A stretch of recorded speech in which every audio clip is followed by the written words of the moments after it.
Voilà, donc, euh, ça va, vous êtes prêts? Tout sera? Donc, des petites infos. La dernière fois, donc, j'avais fait les acides bases et j'avais commencé avec les définitions. C'est hyper important, je l'avais dit aux autres, j'espère qu'ils n'ont pas oublié. Vous, je vois qu'il y en a certains qui n'ont pas vu la dernière vidéo. Je vous assure que c'est hyper important. Déjà, vous avez senti que probablement certains n'ont pas vu au fur et à mesure les vidéos la dernière fois dans le chapitre de bio. Dans le chapitre de bio, c'est pas encore trop grave, et à moins de se débrouiller tout seul. Je vous assure qu'en chimie, vous n'allez rien comprendre si vous ne suivez pas au fur et à mesure. Je le garantis. Mais par contre, je peux vous garantir que si vous suivez bien, que vous regardez les vidéos, que vous revenez avec vos questions et que vous le faites au fur et à mesure, vous allez réussir, on comprend le mécanisme. Mais tout seul, c'est hyper chaud. En fait, si vous n'avez pas fait de chimie un peu avant, c'est impossible. Ça va? Parce que moi, ça va me demander, je vais vous expliquer des choses, ok? Chaque fois que vous ne comprenez pas ce que je dis, il va falloir m'arrêter tout de suite. Et je vais devoir vous réexpliquer des choses de troisième, de quatrième, donc je vais faire plein d'excursus. Ça va? Pour être sûr que vous ayez tout.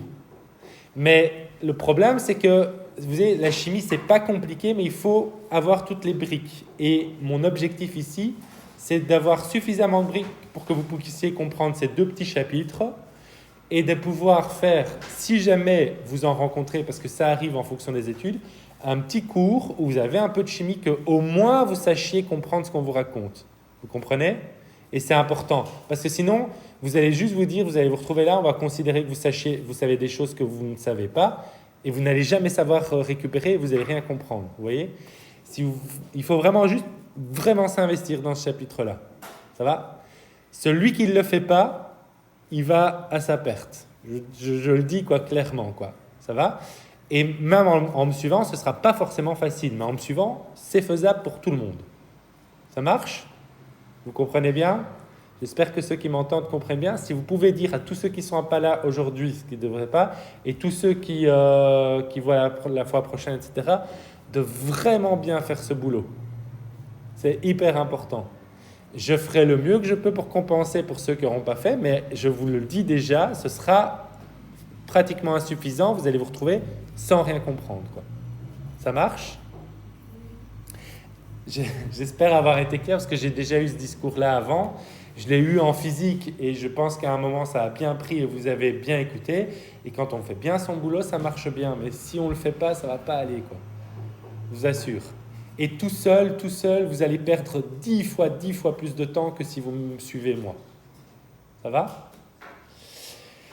Alors, on y va. La dernière fois, j'avais donné acide base 2-3 définitions.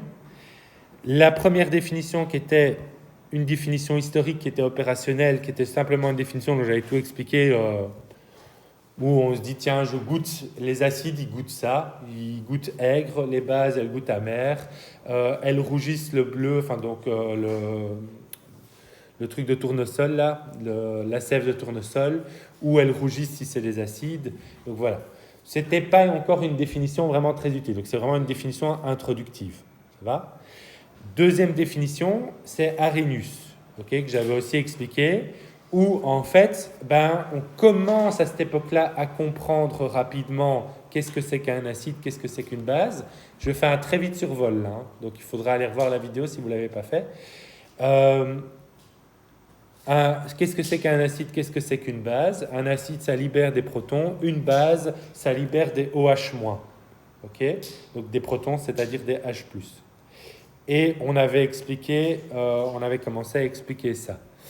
En faisant ça, j'avais eu des questions, j'avais rappelé qu'est-ce que c'était qu'une molécule, qu'est-ce que c'était qu'un atome, leurs constituants. Donc dans un atome, il y a des protons et des neutrons, les protons sont positifs, les électrons sont négatifs, et il y a un transfert d'électrons. Ok? Ça va? Non, si vous essayez de comprendre juste avec ce que j'ai écrit, vous n'allez rien comprendre.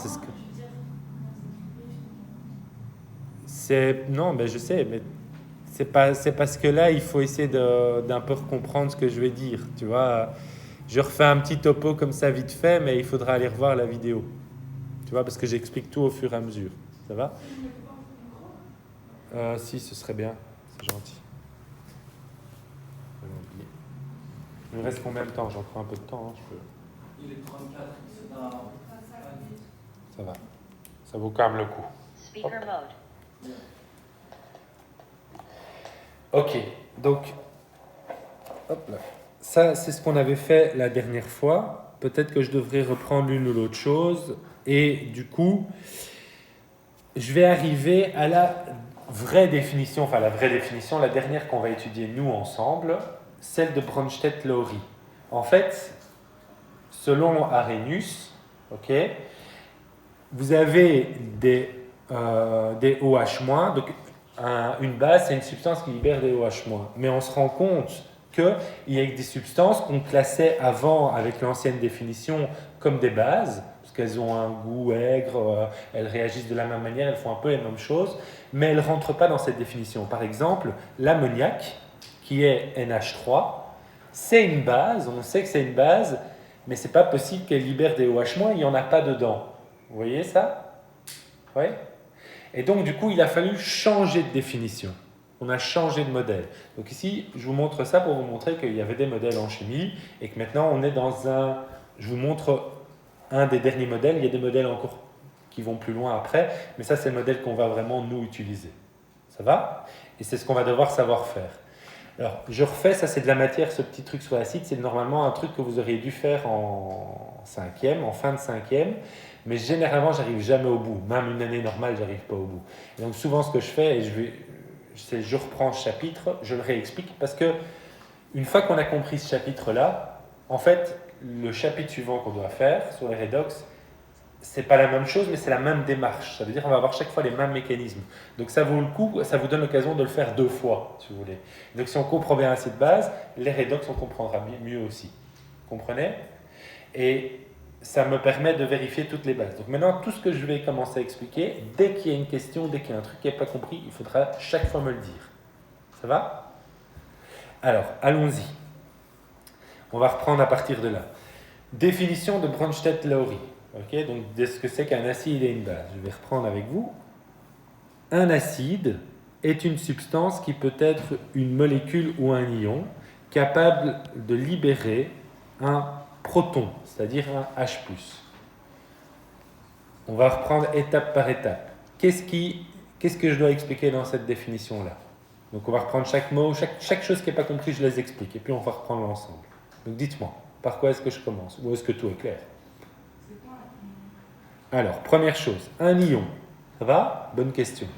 Alors, ça va être super important, vous voyez, c'est de faire ça. Au fur et à mesure, on va tout reconstruire. Vous allez reprendre note de tous les trucs à côté qu'on utilise et on va se remettre une bonne base de chimie pour pouvoir comprendre ce qu'on va faire. Ça marche? Donc, qu'est-ce que c'est qu'un ion? Eh bien, un ion, d'abord je vais l'expliquer comme ça et puis on va prendre des exemples. C'est un atome ou un groupe d'atomes chargé électriquement.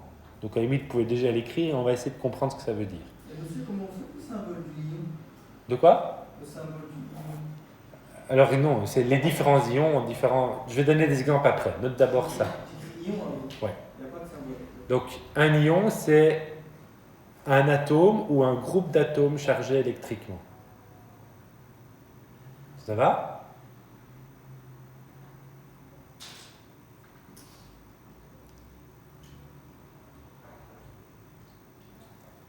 Électriquement ou d'énergie? Électriquement. Et on va comprendre, on va analyser cette définition. Alors, si je prends, vous voyez, Cl-, vous voyez, il est ici, Cl-, c'est un ion. Hop là. Cl-, c'est un ion. Donc Cl, c'est l'atome de chlore. Ok? Alors, il y a un tableau périodique. Je fais un petit rappel aussi, je l'avais dit la dernière fois. Vous avez dans vos notes, tout à la fin, tout ceci. Vous avez un tableau périodique ainsi que toute une série de feuilles comme ceci. Vous allez pouvoir, gardez-les toujours à côté de vous, ok, près de vous. Vous les avez à l'interro-examen, là. Ça va? Vous les avez avec vous. Il faut juste savoir les utiliser. Mais attention, si vous considérez, si vous ne les utilisez pas, n'écrivez rien dessus, comme ça vous pouvez les réutiliser au cas où. Mais si vous ne les utilisez pas et que vous comptez juste dessus à l'interro, en fait, vous n'allez pas savoir les maîtriser. Donc le but, c'est de savoir bien les maîtriser et bien les utiliser. Donc chaque fois qu'on va les rencontrer, on va les utiliser. Donc en effet, dans le tableau de Mendeleev, vous avez le chlore qui se trouve ici. Cl. On n'a pas le tableau, monsieur. Ok?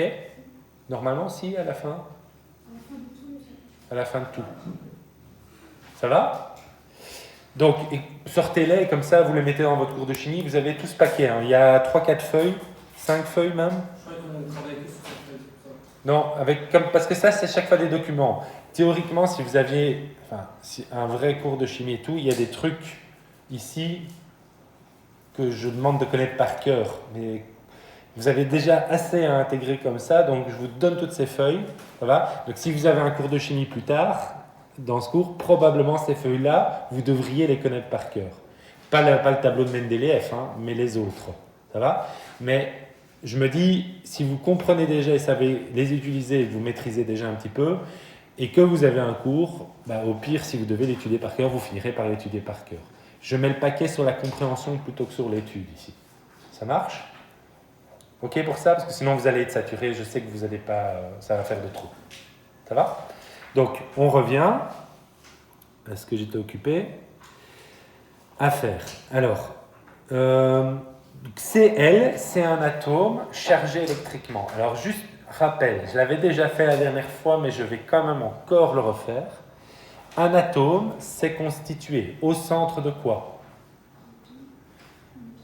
Protons et neutrons, c'est le noyau. Donc un noyau avec des protons et des neutrons. Ok? Et donc, les protons, ils sont chargés positivement et les neutrons, ils sont neutres. Neutron, c'est neutre. Ok? Donc ça veut dire que dans votre noyau, vous allez avoir autant de protons. Ok? Je reviendrai dessus. Alors, ce qui définit le proton, ce qui définit l'atome, c'est son nombre de protons, en fait. Ok? Donc, l'hydrogène, c'est un proton, l'hélium, c'est 2 protons, etc., etc. Est-ce que ça va jusque-là? Donc, ce qui définit chaque type d'atome, c'est son nombre de protons. Mais du coup, comme vous avez un noyau avec autant de protons et donc de charges positives, autour, vous allez avoir des électrons qui vont se déplacer, qui sont chargés comment? Les électrons négatifs. Est-ce que tout le monde me suit bien?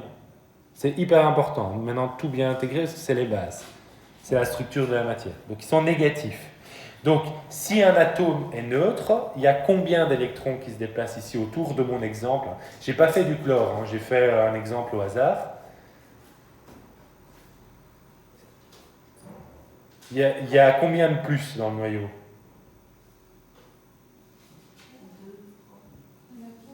4 plus. Ok? Donc, je peux encore ajouter des neutrons, comme ça, c'est un peu plus correct. Donc, il y a 4 plus. Donc ça veut dire qu'autour, il y a combien d'électrons qui doivent circuler pour être neutre? 4. Si tu as 4 plus, il faut 4 moins autour. Ça, c'est si on est neutre. On est d'accord? Tout le monde comprend?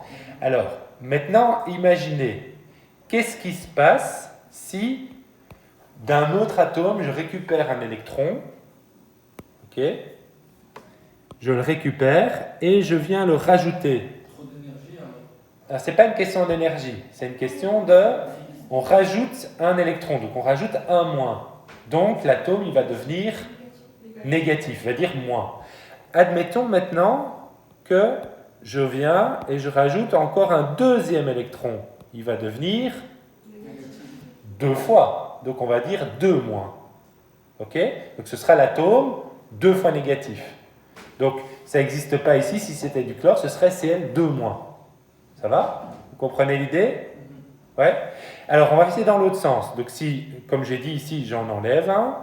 Si j'en enlève un deuxième, on est de nouveau neutre. Ok? Alors, maintenant, imaginons que j'en enlève Oh là. Imaginons que j'en enlève encore un. Ça devient plus. Aïe. Attends, parce que maintenant, il saute. Pourquoi il fait ça? Désolé, hein. Je reviens, c'est ici que je suis. Donc, voilà. Et donc, si j'enlève encore un moins, il devient plus. Est-ce que tout le monde comprend ça? Donc, il y aura 3 moins, 4 plus, donc en fait il y a 3 moins et 3 plus qui s'annulent, il reste 1 plus. Vous comprenez l'idée? Admettons que j'en enlève encore un moins, il sera Il y a plus de.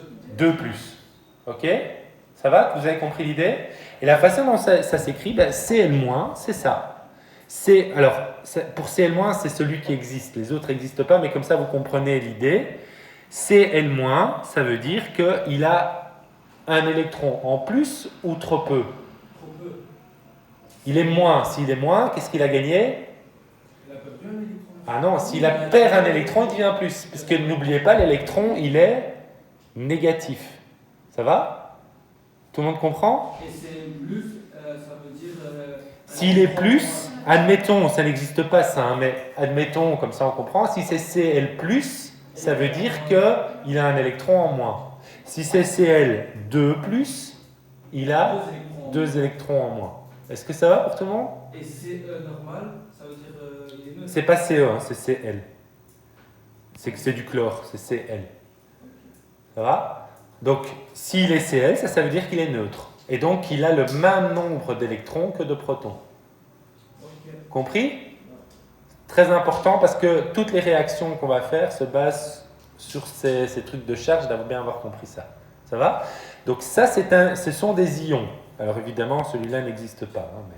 Donc ce sont des ions. Et il existe plein de sortes d'ions. Ici, vous avez des exemples. Ok? Ça, c'est des exemples. Et parfois, il y a certains ions qui sont des groupes d'atomes chargés. Ok? Par exemple, je vais l'écrire ici, SO4, 2-. Ok? En fait, c'est l'ensemble SO4, soufre et 4 oxygènes. Donc, il y a un soufre avec 4 oxygènes attachés. Et bien, l'ensemble a perdu ou gagné 2 électrons? À gagner. Gagné 2 électrons. Ça marche? Vous avez compris? L'ensemble, et ça, c'est des groupements. Alors, les groupements, on est parfois un peu moins à l'aise, mais je vous les ai tous donnés, tous ceux qu'on rencontre, ou normalement, j'ai bien fait, dans la page que je vous ai donnée. Donc ici, si vous regardez, vous retrouvez tous ces groupements avec leur nom. Vous voyez, SO4, je l'ai mis ici, il a une valence 2, je reviendrai sur la valence après. NH4+, ça veut dire qu'il a 4 électrons en moins. Non, NH4, c'est NH4, c'est un groupement, plus. Tu vois, le 4, c'est pas 4+, il n'est pas écrit au-dessus, il est écrit en dessous. Donc, tout le monde sait lire ça, NH4. Quand on écrit NH4, ça veut dire qu'on a un atome d'azote, un N, et 4 atomes d'hydrogène. Ça va? C'est pas de l'ammonium. Ça s'appelle de l'ammonium. Ok? Donc, un atome d'azote et 4 atomes d'hydrogène. Et l'ensemble est chargé positivement, c'est-à-dire qu'il a perdu un électron. Est-ce que c'est compris? Ouais, ça va? Yusra? Sûr? C'est les bases, hein? Donc on redémarre, on reprend les bases. Mais vous voyez que c'est important parce que si vous voyez ça, vous ne comprenez plus rien si personne ne vous explique ce que veut dire chaque chose et la façon dont ça se lit. Donc il faut bien prendre note de tous les petits conseils que je vous donne. Ça marche? Votre prise de notes va être essentielle ici. Alors, je reviens maintenant. On n'avancera pas vite au début, parce que j'ai à chaque fois des petites choses, mais on construit des choses et après on va avancer de nouveau plus rapidement, ça pourrait aller plus vite. Donc je reprends là. Donc, maintenant, un acide, c'est quoi? On reprend. C'est une substance qui peut être une molécule ou un ion. Ok? Ça va jusque-là? Ça va? Donc l'acide, ça peut être une molécule ou un ion, qui est capable de libérer un proton, donc un H+. Alors je reviens, l'hydrogène, en fait l'hydrogène c'est quoi? C'est un noyau avec un proton dedans et un électron autour. On est d'accord? Ça c'est l'hydrogène. Ça va? Et s'il est H+, ça veut dire H+, il a H, c'est l'hydrogène. H+, ça veut dire qu'il a fait quoi? Il a perdu un électron. Tout le monde comprend? S'il perd un électron, qu'est-ce qui... Oula, c'est pas ce que je voulais. S'il perd un électron, ça veut dire qu'est-ce qui reste? Que le proton. C'est pour ça que H+, c'est un proton. Compris? Ouais? Vous voyez qu'une fois qu'on a bien pigé, ça commence à marcher. Et donc, la définition d'un acide, c'est une substance qui va libérer un proton, qui lâche un H+. Ça va? Donc, il suffit qu'il lâche un H+, et donc c'est un acide. Et j'ai une substance qui libère un proton. Voilà. OK? Et donc, vous voyez ici quelques équations de dissociation. Alors, je vous montre un petit peu pour qu'on comprenne. Je vais les écrire à côté. Attends, je vais peut-être maintenant me faire un peu d'espace. Ok, et on va le mettre là. Et je reviens ici. Alors, je vais reprendre HCl. Ok, je reprends HCl. HCl, c'est la molécule, c'est de l'acide chlorhydrique. Ça va? Donc, ou du chlorure d'hydrogène, en termes de nomenclature, c'est les deux noms qu'on utilise. Eh bien, l'acide chlorhydrique, quand il va se dissocier, donc c'est-à-dire comme c'est un acide, il va libérer un ion H+. Alors, comment est-ce qu'on le note? Simplement en montrant que ça se sépare. Donc, si ça libère un H+, je peux déjà écrire plus H+. On est d'accord? Et qu'est-ce qui reste de HCl quand on lui enlève, quand il libère un H+? Qu'est-ce qui reste? Alors, ouais, il reste Cl. Donc ça, c'est si on enlève le H, il reste du Cl. Et maintenant, il faut penser au fait qu'il y a les charges. Il a pris un plus. Normalement, il y a toujours l'équilibre entre les plus et les moins. Donc s'il prend un plus, qu'est-ce qu'il devient? Cl-. Il devient moins. Donc j'écris Cl-. Et vous avez pigé. Compris? Ça va? Tout le monde intègre? Tu seras? C'est moins parce qu'on lui a pris un plus. Voilà. Parce que comme tu libères un H+, donc faites chaque fois étape par étape. C'est-à-dire, j'enlève un H, donc j'écris l'équation sans le H, et j'enlève un plus, donc ça devient moins. Si j'avais enlevé 2 H+, bon, c'est pas possible ici, mais il aurait été 2 moins. Ok? Ça va ça? Alors, regardons pour le suivant. On va faire justement H2SO4. Ok? Donc, ici, combien de H il peut libérer de H+? 2. Ok? Alors, ce que je vous propose, c'est de prendre bien notre temps. On va commencer avec un seul pour bien comprendre. Et puis, on va faire le suivant avec 2. Ça marche? Donc, H2SO4, s'il libère un H+, donc j'écris plus H+, qu'est-ce qui reste? Donc, j'écris. Qu'est-ce que j'écris? H. SO4, vous voyez ça? Donc, on a enlevé un H, ouais. Et du coup, maintenant, je regarde les charges. Il était neutre, on a enlevé un plus, qu'est-ce qui reste? Si on enlève, on est neutre, on enlève un plus, ça devient. De quoi ça devient HSO4-. Ça devient donc moins. Ça marche? On enlève H+, ouais. Est-ce que tout le monde voit ça? Sûr? Faut m'arrêter, hein, je ne dis pas on attend, si jamais, enfin, on reprend jusqu'à ce qu'on comprenne. C'est compris, c'est sûr? Ouais? Alors, je vous propose, est-ce que je vous laisse en faire un tout seul? Il est un peu plus difficile, mais c'est toujours la même démarche. Donc maintenant, imaginez, je prends HSO4-, ok, donc je le reprends, et je dis, il libère un H+. Donc vous m'écrivez ce que ça va donner? SO4-. Donc écrivez-le vous-même, chacun chez vous, comme ça chacun voit s'il sait le faire. Et il voit où il bloque. Comme ça, si jamais vous bloquez un endroit, vous me dites où vous bloquez. Ça va m'aider à comprendre peut-être ce que vous n'arrivez pas bien à faire. Là, il est déjà en négatif. Et comme on retire, il est. Alors, ne le dis pas aux autres, fais-le d'abord 2 secondes tout seul, tu me diras après. C'est juste ce que je vous ai dit. Je dis rien après.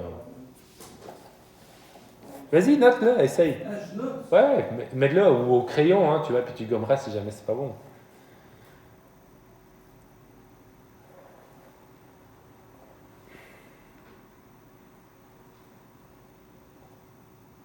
Il y en a qui bloquent? Je comprends pourquoi c'est 2 mois. Mais monsieur, Ah, mais ils sont écrits. Mais ne regardez pas. Essayez de le faire sans regarder. Hein. Ah, et c'est vrai que j'avais oublié que c'était écrit là.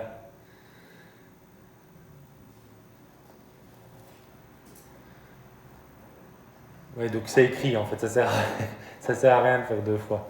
Donc, c'est écrit. Donc, vous voyez qu'est-ce qui est écrit? S. Alors, comment est-ce qu'on fait? Je reprends. OK?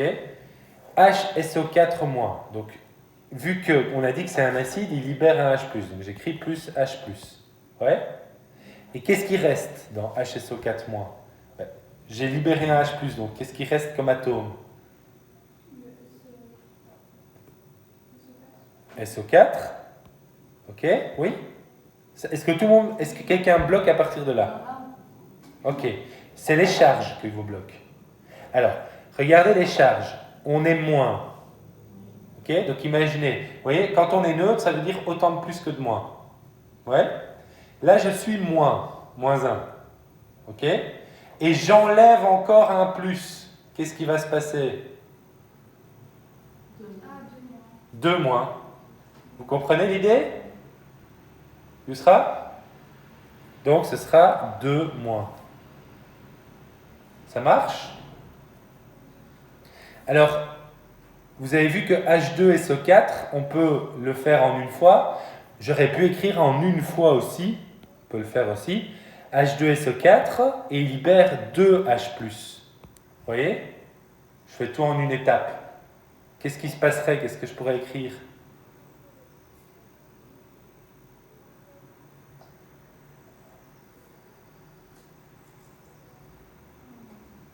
Ouais? Je peux écrire, on retire SO. Donc commence avec d'abord les atomes. Les charges tu fais après. Qu'est-ce qui reste comme atome? Il reste H. Non, SO4. Ah, mais là je retire SO. Donc on a libéré les 2 H+. Donc qu'est-ce qui reste? SO. T'as oublié quelque chose? SO4, pardon. SO4. Ok? Première étape, à son aise. Ah, SO4, c'est bon. Et puis après on a libéré 2 plus. Donc SO4, 2 moins. 2 moins. Alors, je vous donne une autre technique, mais qui est la même chose, hein, pour voir que c'est la même chose. Si vous n'êtes pas trompé, les charges sont les mêmes des deux côtés. Donc regardez, à gauche ici, la charge, elle est comment? Est-ce qu'il y a une charge? C'est neutre. Tout le monde est d'accord? Et ici, il y a quoi comme charge? Il y a un petit 2 moins. 2 moins, et là, 2 plus. 2 plus. Monsieur, pourquoi Deux. on n'avait pas écrit en exposant le 2 côté droit? Attends, j'y reviens. Ça va? Donc 2 moins, 2 plus, comme ça je termine mon raisonnement. 2 moins et 2 plus, qu'est-ce qui se passe? Ça s'annule, c'est neutre. Ici, à combien de moins? 4. Non. 1 moins. C'est l'ensemble qui est moins. C'est pour ça qu'il faut bien savoir les lire. Ici, il y a combien de moins? 2. Et là, il y a 1 plus. Donc 1 plus et 2 moins, ça fait moins. Il y a la même chose des deux côtés. Vous pouvez vérifier si tout le raisonnement est bon. Ok? Ici, c'est neutre. Et ici, on a moins et plus, ça fait neutre. Même chose. Ça va? Ici, vous voyez neutre, moins, plus, l'ensemble est neutre. Ça marche? Je reviens sur ta question parce qu'on est presque au bout de l'heure. Vas-y. Pourquoi vous n'avez pas mis dans l'exposant? Lequel 2? Tout en bas, monsieur. En bas à droite. Sur SO4? Non, sur 2H. Mais parce que là, c'est pas H2 plus n'existe pas. Il peut pas perdre 2 électrons, il en a qu'un. Donc c'est H plus. C'est un proton. Mais on en a libéré 2. Il y a 2 protons qui sont partis. Donc c'est pas du tout la même chose. Et si vous l'avez écrit en haut? Je peux pas l'écrire, ça n'existe pas. Okay. C'est toujours des H+. Ça va? Note-le pour pas oublier. Ça marche? Vous avez senti que ça marche si on suit bien. Donc, hyper important que la fois prochaine, vous regardez les vidéos pour quand on se retrouve. Hein. Sinon, vous allez être coincé. Ça marche? Vous en parlez autour de vous en disant qu'il faut convaincre les autres, parce que j'ai peur qu'il y en a qui ne me croient pas, qui font toujours qu'à leur tête, et qui vont se retrouver le bec dans l'eau. Hein. Ça va? Ouais?